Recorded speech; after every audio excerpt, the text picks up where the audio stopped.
नमस्कार दोस्तों, आपका स्वागत है। दोस्तों, आज हम करेंगे स्पीडी की वस्तुनिष्ठ सामान्य विज्ञान, रिवाइज योरसेल्फ, सेट नंबर 91। तो चलिए दोस्तों, फिर शुरू करते हैं। पहला प्रश्न, वस्तु की मात्रा बदलने पर क्या अपरिवर्तित रहेगा? दोस्तों, वस्तु की मात्रा बदलने पर घनत्व अपरिवर्तित रहेगा, जबकि आयतन, भार और द्रव्यमान परिवर्तित हो जाते हैं।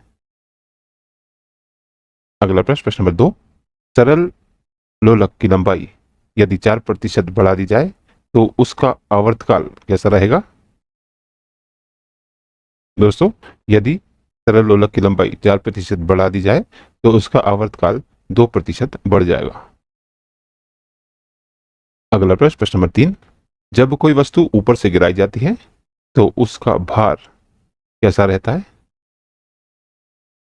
दोस्तों, जब कोई वस्तु ऊपर से गिराई जाती है तो उसका भार परिवर्तनशील रहता है। अगला प्रश्न, प्रश्न नंबर 4, जब एक गैस के पात्र में दबाव बढ़ाया जाता है तो उसका द्रव्यमान पर क्या प्रभाव पड़ता है? दोस्तों, जब एक गैस के पात्र में दबाव बढ़ाया जाता है तो उसका द्रव्यमान स्थिर रहेगा। अगला प्रश्न, प्रश्न नंबर 5, तांबे की गेंद को गर्म करने पर इसका घनत्व कैसा रहेगा? दोस्तों, तांबे की गेंद को गर्म करने पर इसका घनत्व घटेगा। अगला प्रश्न, प्रश्न नंबर 6, ऊंचाई बढ़ने से वायुमंडलीय दाब पर क्या प्रभाव पड़ता है? दोस्तों, ऊंचाई बढ़ने से वायुमंडलीय दाब घटता है। अगला प्रश्न, प्रश्न नंबर 7, दाब बढ़ने पर बर्फ के गलनांक पर क्या प्रभाव पड़ता है? दोस्तों, दाब बढ़ने पर बर्फ का गलनांक घटता है। अगला प्रश्न, प्रश्न नंबर 8, द्रव का घनत्व अधिक होने पर पृष्ठ तनाव कैसा रहता है? दोस्तों, द्रव का घनत्व अधिक होने पर उसका पृष्ठ तनाव भी बढ़ जाता है। अगला प्रश्न, प्रश्न नंबर 9, ताप बढ़ने पर द्रव की श्यानता पर क्या प्रभाव पड़ता है?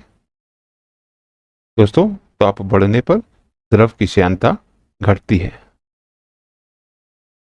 अगला प्रश्न, प्रश्न नंबर 10, ताप बढ़ने पर गैस की श्यानता कैसे रहती है? दोस्तों, ताप बढ़ने पर गैस की श्यानता बढ़ती है। अगला प्रश्न, प्रश्न नंबर 11, एक लड़की झूला झूल रही है, उसके पास एक अन्य लड़की आकर बैठ जाती है, तो झूले का आवर्तकाल कैसा रहेगा? दोस्तों, एक लड़की झूला झूल रही है, उसके पास एक अन्य लड़की आकर बैठ जाती है, तो झूले का आवर्तकाल अपरिवर्तित रहेगा। अगला प्रश्न, प्रश्न नंबर 12, पानी से भरे एक बर्तन में बर्फ का एक टुकड़ा तैर रहा है, पूरी बर्फ पिघलने पर बर्तन का जल स्तर कैसा रहेगा? दोस्तों, पानी से भरे एक बर्तन में बर्फ का एक टुकड़ा तैर रहा है, पूरी बर्फ पिघलने पर बर्तन का जल स्तर अपरिवर्तित रहेगा। अगला प्रश्न, प्रश्न नंबर 13, एक कमरे में पंखा चल रहा है, तो कमरे की वायु का ताप कैसा रहेगा? दोस्तों, एक कमरे में पंखा चल रहा है तो कमरे की वायु का ताप बढ़ेगा। अगला प्रश्न, प्रश्न नंबर 14, कमरे में रखे रेफ्रिजरेटर का दरवाजा खोल दिया जाए तो कमरे का ताप कैसा रहेगा?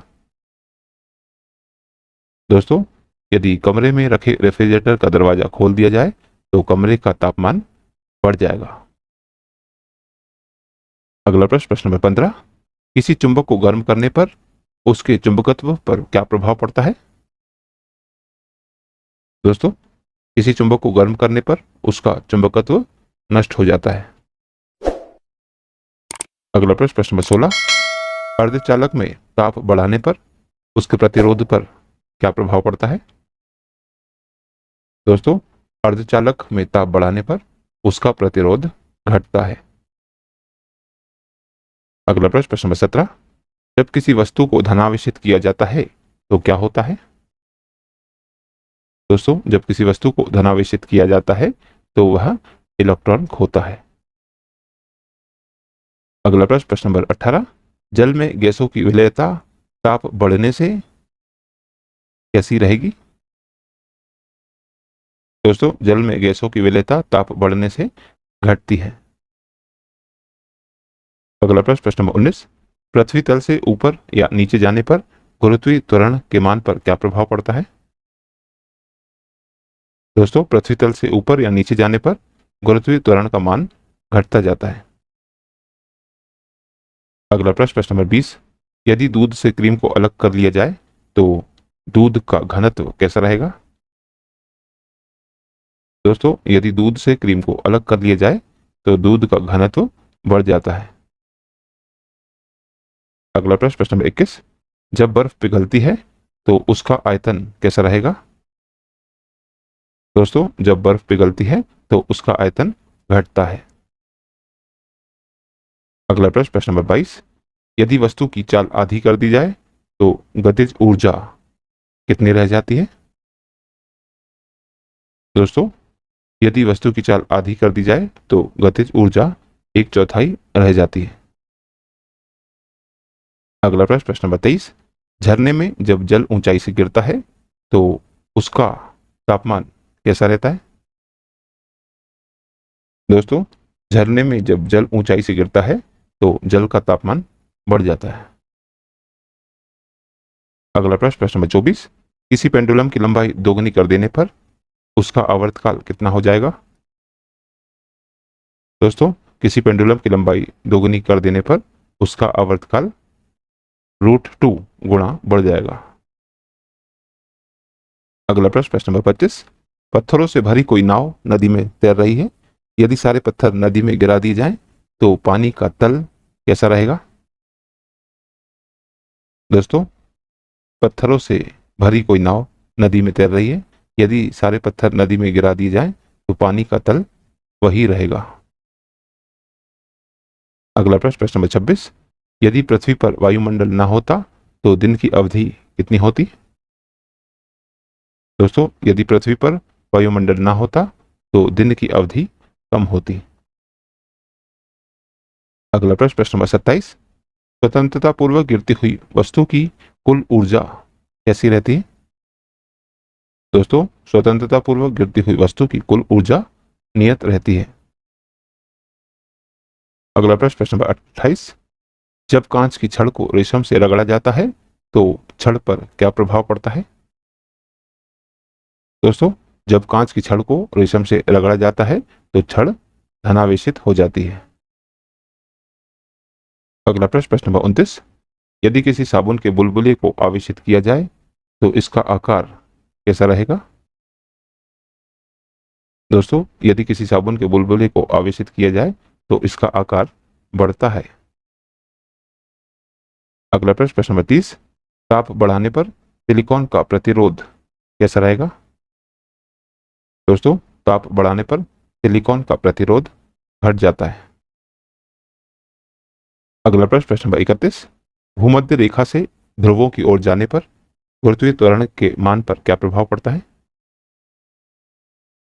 दोस्तों भूमध्य रेखा से ध्रुवों की ओर जाने पर गुरुत्वीय त्वरण का मान बढ़ता जाता है। अगला प्रश्न नंबर 32, लोहे में जंग लगने पर उसके भार पर क्या प्रभाव पड़ता है? दोस्तों लोहे में जंग लगने पर उसका भार बढ़ जाता है। अगला प्रश्न नंबर 33, स्थिर ताप पर गैस का आयतन कम करने से उसके दाब पर क्या प्रभाव पड़ता है? दोस्तों स्थिर ताप पर गैस का आयतन कम करने से उसका दाब बढ़ता जाता है। अगला प्रश्न नंबर 34, रॉकेट किस सिद्धांत पर कार्य करता है? दोस्तों रॉकेट संवेग संरक्षण के सिद्धांत पर कार्य करता है। सेट नंबर 92, पहला प्रश्न, उत्प्लावकता से संबंधित वैज्ञानिक कौन है? दोस्तों उत्प्लावकता से संबंधित वैज्ञानिक आर्किमिडीज हैं। अगला प्रश्न नंबर 2, किसी ध्वनि स्रोत की आवृत्ति में होने वाला उतार चढ़ाव क्या कहलाता है? दोस्तों किसी ध्वनि स्रोत की आवृत्ति में होने वाला उतार चढ़ाव डॉपलर प्रभाव कहलाता है। अगला प्रश्न नंबर 3, परमाणु बम का सिद्धांत किस पर आधारित है? दोस्तों परमाणु बम का सिद्धांत नाभिकीय विखंडन पर आधारित है। अगला प्रश्न, प्रश्न नंबर 4, द्रव्यमान ऊर्जा संबंध इसका निष्कर्ष है। दोस्तों, द्रव्यमान ऊर्जा संबंध सापेक्षता के सामान्य सिद्धांत का निष्कर्ष है। अगला प्रश्न, प्रश्न नंबर 5, ब्रह्मांड प्रसारित हो रहा है, यह कथन किसका है? दोस्तों, ब्रह्मांड प्रसारित हो रहा है, यह कथन एडविन हब्बल का है। अगला प्रश्न, प्रश्न नंबर 6, ग्रहों की गति का नियम को किसने प्रतिपादित किया था? दोस्तों, ग्रहों की गति के नियम को केपलर ने प्रतिपादित किया था। अगला प्रश्न, प्रश्न नंबर 7, पृथ्वी तथा अन्य ग्रह सूर्य के चक्कर लगाते हैं, यह किसका कथन है? दोस्तों, पृथ्वी तथा अन्य ग्रह सूर्य के चक्कर लगाते हैं, यह कथन है कोपरनिकस का। अगला प्रश्न, प्रश्न नंबर 8, तारों व सूर्य की ऊर्जा का स्रोत क्या है? दोस्तों, तारों व सूर्य की ऊर्जा का स्रोत नाभिकीय संलयन है। अगला प्रश्न, प्रश्न नंबर 9, लॉ ऑफ फ्लोटिंग सिद्धांत की खोज किसने की थी? दोस्तों, लॉ ऑफ फ्लोटिंग सिद्धांत की खोज आर्किमिडीज ने की थी। अगला प्रश्न, प्रश्न नंबर 10, पौधे में भी जीवन होता है, इसे किसने बतलाया था? दोस्तों, पौधे में भी जीवन होता है, यह जे.सी. बोस ने बतलाया था। अगला प्रश्न, प्रश्न नंबर 11, आधुनिक एंटीसेप्टिक सर्जरी का जनक कौन है? दोस्तों, आधुनिक एंटीसेप्टिक सर्जरी का जनक जोसेफ लिस्टर हैं। अगला प्रश्न, प्रश्न नंबर 12, स्याही सोखता किस सिद्धांत पर कार्य करता है? दोस्तों, स्याही सोखता यह परासरण के सिद्धांत पर कार्य करता है। अगला प्रश्न, प्रश्न नंबर 13, आइंस्टीन को नोबेल पुरस्कार क्यों मिला था? दोस्तों, आइंस्टीन को नोबेल पुरस्कार प्रकाश विद्युत प्रभाव की व्याख्या करने के लिए मिला था। अगला प्रश्न, प्रश्न नंबर 14, डिजिटल कंप्यूटर किस सिद्धांत पर आधारित है? दोस्तों, डिजिटल कंप्यूटर गणना के सिद्धांत पर आधारित है। अगला प्रश्न, प्रश्न नंबर 15, क्वार्ट्ज घड़ियां किस सिद्धांत के अनुसार कार्य करती हैं? दोस्तों, क्वार्ट्ज घड़ियां दाब विद्युत प्रभाव के सिद्धांत के अनुसार कार्य करती हैं। अगला प्रश्न, प्रश्न नंबर 16, विद्युत मोटर किस सिद्धांत के अनुसार कार्य करती है? दोस्तों, विद्युत मोटर फैराडे के नियम के सिद्धांत के अनुसार कार्य करती है। अगला प्रश्न, प्रश्न नंबर 17, परमाणु घड़ी निम्न में से किस प्रभाव के अंतर्गत कार्य करती है? दोस्तों, परमाणु घड़ी पीजो इलेक्ट्रिक प्रभाव के अंतर्गत कार्य करती है। अगला प्रश्न, प्रश्न नंबर 18, लेजर किस सिद्धांत पर कार्य करती है? दोस्तों, लेजर विकिरण का उद्दीप्ति उत्सर्जन के सिद्धांत पर कार्य करती है। अगला प्रश्न, प्रश्न नंबर 19, रडार की कार्यप्रणाली किस सिद्धांत पर आधारित है? दोस्तों, रडार की कार्यप्रणाली रेडियो तरंगों के अपवर्तन सिद्धांत पर आधारित है। अगला प्रश्न, प्रश्न नंबर 20, हाइड्रोजन बम किस पर आधारित है? दोस्तों, हाइड्रोजन बम नाभिकीय संलयन पर आधारित है। अगला प्रश्न, प्रश्न नंबर 21, लेंज का नियम क्या है? दोस्तों, द्रव्यमान संरक्षण का नियम लेंज का नियम है। अगला प्रश्न, प्रश्न नंबर 22, पृथ्वी की आयु ज्ञात करने में क्या प्रयोग किया जाता है? दोस्तों, पृथ्वी की आयु ज्ञात करने में यूरेनियम डेटिंग का प्रयोग किया जाता है।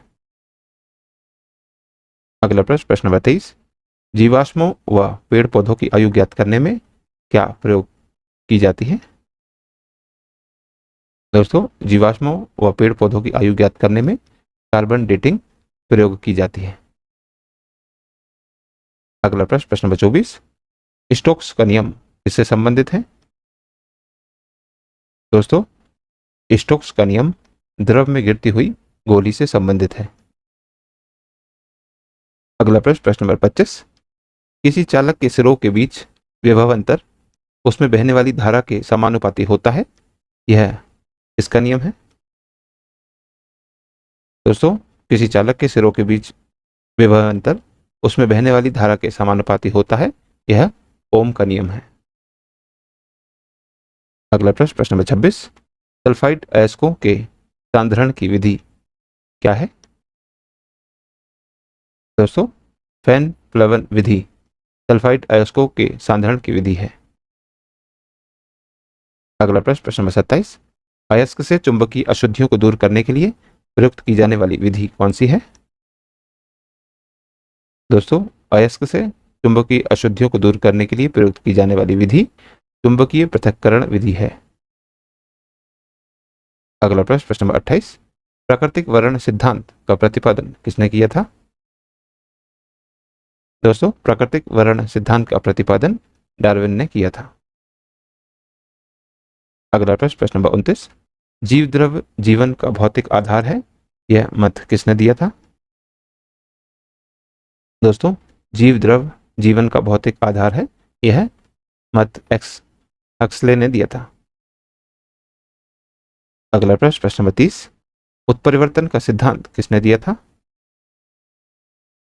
दोस्तों, उत्परिवर्तन का सिद्धांत ह्यूगो ने दिया था। अगला प्रश्न, प्रश्न नंबर 31, नेचुरल सिलेक्शन का सिद्धांत किसने बनाया? दोस्तों, नेचुरल सिलेक्शन का सिद्धांत डार्विन ने बनाया। अगला प्रश्न, प्रश्न नंबर 32, एक जीन एक एंजाइम सिद्धांत को किसने प्रतिपादित किया था? दोस्तों, एक जीन एक एंजाइम सिद्धांत को बीडल व टेटम ने प्रतिपादित किया था। अगला प्रश्न, प्रश्न नंबर 33, प्रातःकालीन धूप में मानव शरीर में निम्नलिखित में से कौन सा विटामिन उत्पन्न होता है? दोस्तों, प्रातःकालीन धूप में मानव शरीर में विटामिन डी उत्पन्न होता है। अगला प्रश्न, प्रश्न नंबर 34, मछलियों की यकृत के तेल में किसकी प्रचुरता होती है? दोस्तों, मछलियों की यकृत के तेल में विटामिन डी की प्रचुरता होती है। अगला प्रश्न, प्रश्न नंबर 35, विटामिन डी के सृजन में निम्न में से कौन पाया जाता है? दोस्तों, विटामिन डी के सृजन में कैल्सीफेरॉल पाया जाता है। तो दोस्तों, आज की इस प्रश्नावली में कुल 35 प्रश्न थे जो हमारे द्वारा पूर्ण कर लिए गए हैं। और दोस्तों, यदि आप इस YouTube चैनल पर नए हैं तो चैनल सब्सक्राइब कर लीजिए, वीडियो को लाइक किया कीजिए तथा इसे अन्य लोगों के साथ भी शेयर कीजिए। दोस्तों, मिलते हैं अगले वीडियो में अगली प्रश्नावली के साथ। तब तक के लिए नमस्कार।